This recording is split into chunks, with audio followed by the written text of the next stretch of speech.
नमस्कार, सुप्रभातम, विचिंता, कैलिमेरा, शुभ मॉर्निंग। आज हम आपके सामने एक बार फिर से संविधान कथा के साथ हाजिर हैं। ये हमारे चैनल यूनिवर्सल सोफिया का एक जरूरी हिस्सा है और आज हम इसमें डॉक्टर सच्चिदानंद सिन्हा साहब के संविधान सभा के भाषण वाले हिस्से का आखिरी हिस्सा पढ़ेंगे।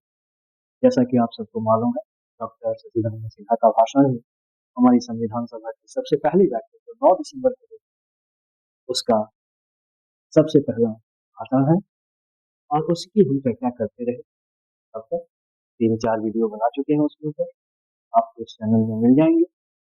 अब तक हमने ये देखा है कि डॉक्टर सच्चिदानंद सिन्हा सबसे पहले दुनिया के दूसरे देशों के संविधानों की बात करते हैं, कैसे कैसे उनके संविधान बने, उनके संविधानों की खूबियाँ क्या है, फिर वो अमेरिकी संविधान के बारे में बात करते हैं और आखिर में ये बताते हैं कि हमारे यहाँ संविधान सभा को लेकर या संविधान को लेकर कैसी चर्चाएं रही हैं। और अब आखिर में उसी सिलसिले में सप्रू कमेटी की रिपोर्ट की बात भी करते हैं जो कि 1945 में आई। उसमें भी संविधान सभा के बारे में और संविधान सभा के लोगों के चुनाव के बारे में वैसी ही बातें कही गई थी जैसे कि पहले कांग्रेस ने या मुस्लिम लीग या दूसरे राजनीतिक कही थी। मगर उसके आगे डॉक्टर सिन्हा ये कहते हैं कि मगर हमारा अभी का ये जो संविधान सभा है, अभी की ये जो संविधान सभा है, वो उसके अनुरूप नहीं है जैसा कि कांग्रेस ने या देश के दूसरे राजनीतिक दलों ने सोचा था।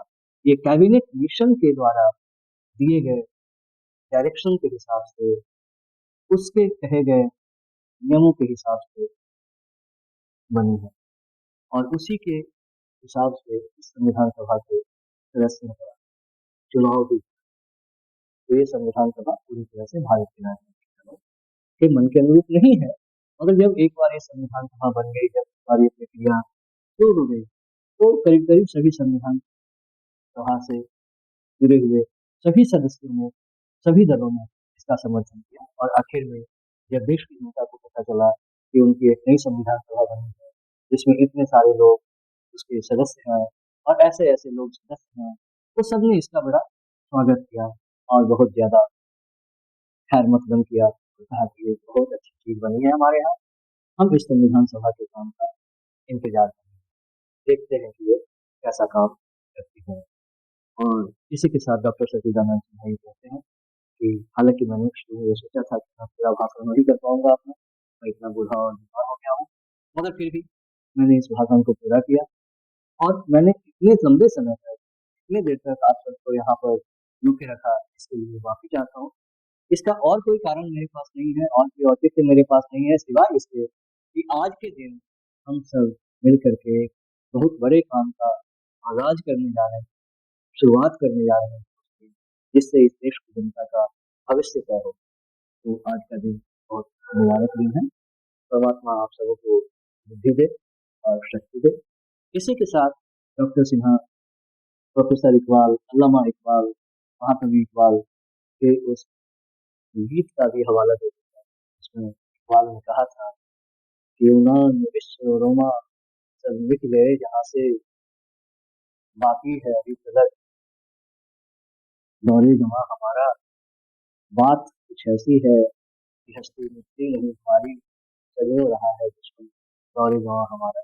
इसको पढ़ने में कुछ गलती हो गई है यकीनन, उसके लिए माफी चाहता हूँ, दोबारा दोहरा देता हूँ। विश्व यूनान रोमा सब मिट गए जहाँ से, बाकी अभी तलक है नामो निशा हमारा। बात कुछ है कि हस्ती मिटती नहीं हमारी, सदियों रहा है दुश्मन दौरे जमा हमारा। ये उस कविता का सही रूप है। जैसा पहली दफे इसे गलत पढ़ने का आशय भी ये था कि मैं इसे दोबारा पढ़ सकूं, तो यहाँ पर इकबाल यही कहते दिखते हैं कि हमारे देश की कुछ खासियत है जिसकी वजह से इतिहास में शुरू से लेकर अब तक हमारा नाम कभी मिटा नहीं है। एक देश के रूप में हम लगातार सभ्यता के शुरुआत से अभी तक बने रहे। आलोचना के तौर पे मैं सिर्फ ये कहना चाहता हूँ कि ऐसा नहीं है, दुनिया की कुछ दूसरी सभ्यताएं भी शुरुआत से लेकर अभी तक बनी हुई है, बची हुई है। उनमें से एक तो हमारा पड़ोसी चीन ही है और दूसरा यूनान है। यूनान की वो राजनीतिक सत्ता खत्म हो गई। ये ठीक बात है कि उनके यहाँ अभी तक कोई सिकंदर दूसरा पैदा नहीं हुआ, मगर उन्होंने जिस विज्ञान और जिस फिलॉसफी की परंपरा की नींव रखी थी, उसमें सुकरात, प्लेटो, अरस्तु, आर्किमिडीज और पिथागोरस जैसे अनेक लोग उस परंपरा से दूध पानी लेकर, दाना पानी लेकर बाद तक और अभी तक पैदा होते रहे हैं। तो यूनान भी नहीं मिटा है। इसी के साथ डॉक्टर सच्चिदानंद सिन्हा बाइबिल की एक कहावत भी कहते हैं कि जिन लोगों के पास कोई विजन नहीं होता है, कोई सपना नहीं होता है, कोई दृष्टि नहीं होती है, वो नष्ट हो जाते हैं।